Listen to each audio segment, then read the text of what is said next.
This morning, a little ways down the road, I talked about the economic resurgence that's going on in our country right now.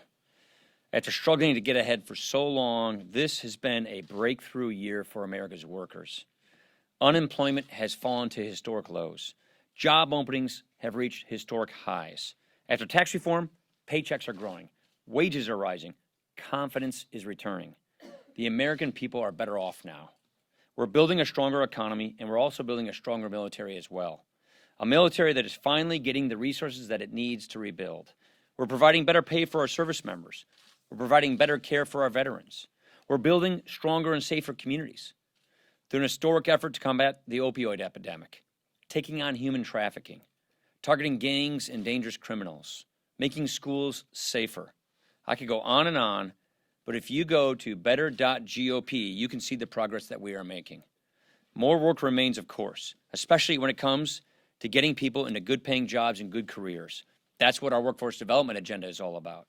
But Americans have proven once again that we can achieve great things when we raise our sights, when we reapply our founding principles to the problems of the day. That is the story that is going on right now in America. We delivered on a positive agenda, and now we are seeing positive results that are improving people's lives. The American people are better off now. So just go to better.gop to learn more. I'm sure you have plenty of questions on this topic. Well, New guy, yeah. Related to your speech, you said that you are opposed to the president's new tariffs. Do you foresee Congress having to take action to step in and stop that, especially considering that companies like Harley, the farmers and districts that your colleagues represent, are potentially most adversely affected by these decisions? I think the more constructive way, obviously I've made it very clear repeatedly, I don't think tariffs are the right solution. I think what's more effective and constructive is to work with the administration to get the policy in a good place, and that's what we're doing. I think that's going to be more effective than trying to pass a piece of legislation that will not make it into law.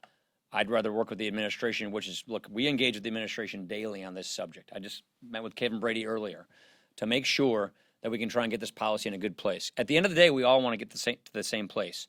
We want free and fair trade. We want a level playing field. We have differences of opinions on how to achieve that. What I'm trying to do is make sure we get on the same page on not just the end, but the means as well. But if your colleagues come to you, say, September, October, and say, gosh, Mr. Speaker, my folks are hurting back home, it wouldn't hurt to have I've a vote heard on it this. earlier. I'm hearing that right now. I talked to farmers over the 4th of July in Wisconsin. We grow a lot of soybeans where I come from. So there's definitely that concern, and that's understandable. So the question is, how can we get the right policy in place? I think engagement with the administration is the most effective course of action. Casey. Mr. Speaker, Peter Strzok is testifying today in front of a joint hearing. In his opening statement, Mr. Strzok said that the hearing itself is another notch in Vladimir Putin's belt in his attempt to divide Americans. Do you agree with that? No. Yeah. No, I don't. Go ahead. Thank you, Mr. Speaker. Picking up on There, see, you get your follow-up this way. President Putin. The president will be meeting face-to-face with Putin next week. Do you think that that is a good idea? And what is your counsel for the president as he meets privately? Oh, I don't have a problem with face-to-face meetings, but I've made this, the president and I have talked about this a number of times. Vladimir Putin is not our ally and not our friend. I've made that clear. I think most of us feel that way. You just have to look at what they try to do to our democracy and to other democracies around the world. They do not share our interests. They thwart our interests. Engaging with him on that is constructive and good, but I think we should be really clear about who we're dealing with. Chad. I want to go back to something from a couple weeks ago because we didn't get to talk to you after the immigration vote because you went to Foxconn. You had said repeatedly on the question of the discharge petition, you said you wanted to take a route that had a chance of something going into law. Yeah. And then you have a bill that gets 190 some odd votes and a bill that gets a paltry 121 votes. Why, in your mind, did you think that those pieces of legislation had a pathway to get to law, especially on the second one? Well, because I know the president would have signed both of those. So what I mean when I say a pathway, I know he will not sign the DREAM Act on its own. He's made that really clear. But I do know, I've spoken with him many times about this, he would have signed either Goodlatte 1 or Goodlatte 2.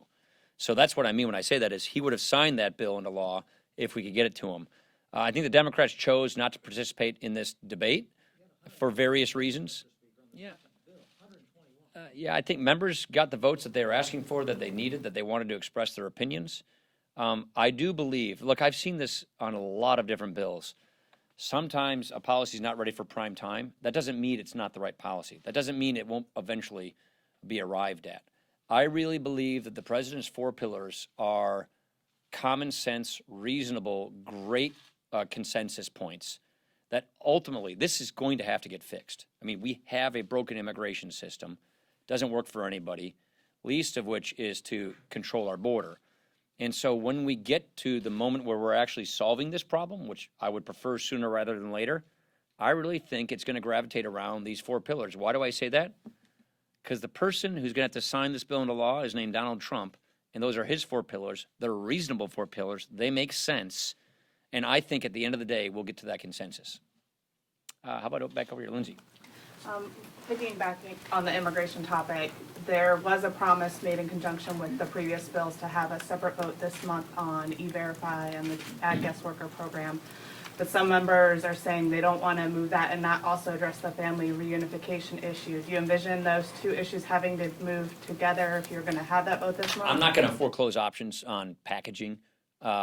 We're engaging in conversations with our members about the ag issue. There's more than just ag. There's H-2B, which is sort of similar to the issue, and E-Verify. So we're talking with our members about those issues. What our members basically want to do is take steps that are productive going forward. We had 2 bills on the floor where people got the votes that they wanted.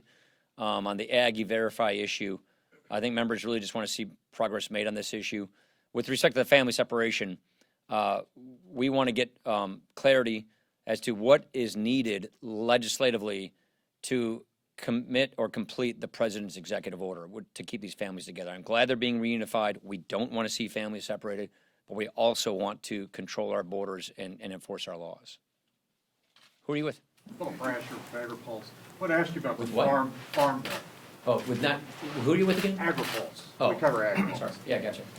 I want to ask you about the farm bill, because the Senate passed their bill 86-11 without separate work rules. They voted 68-30 against the work requirement amendment. Will you stand in the way or oppose a bill, or keep a bill from becoming law if it doesn't, if the Senate doesn't agree to separate work requirement? Think about what we're proposing here.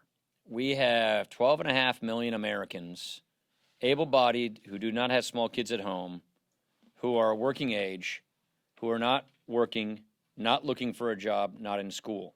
They're slipping through the cracks in society. We have tight labor markets. We have careers and jobs being offered. We have more jobs being offered in America today than people seeking jobs. So is it not absolutely the right thing to do to get people off the sidelines into the labor force? And when we've had these pilot projects, whether they're Kansas or Maine, we have shown a mild work requirement that says you got to put 20 hours a week in, 20 hours a week in work or in school, and will cover the cost of your job training. That is as reasonable and common sense as it gets, and more importantly, it's good for people. So this is our position. We're proud of this position, and we hold to this position. We haven't even appointed conferees yet to the Farm Bill. So I'm not going to get into what everything looks like, but we feel very strongly about our position. Christina. In response to the family separation crisis, some Democrats have called for abolishing ICE. What do you think are the political ramifications of that in some of your swing districts? They have really jumped the sharks on the left. They have really. It's an amazing. I think it's Pocan's bill from Madison. You want to abolish the Immigration and Customs and Enforcement Agency. This is the agency that gets gangs out of our communities, that helps prevent drugs from flowing into our schools, that rescues people from human trafficking. They want to get rid of this agency. It's the craziest position I've ever seen, and they're tripping over themselves to move too far to the left. They're out of the mainstream of America, and that's one of the reasons why I feel very good about this fall. Who are you with? Gavi Greenspan with CNS News. The U.S. is running a record trade deficit with China, $152 billion in the first 5 months of this year. Is that a problem for the United States?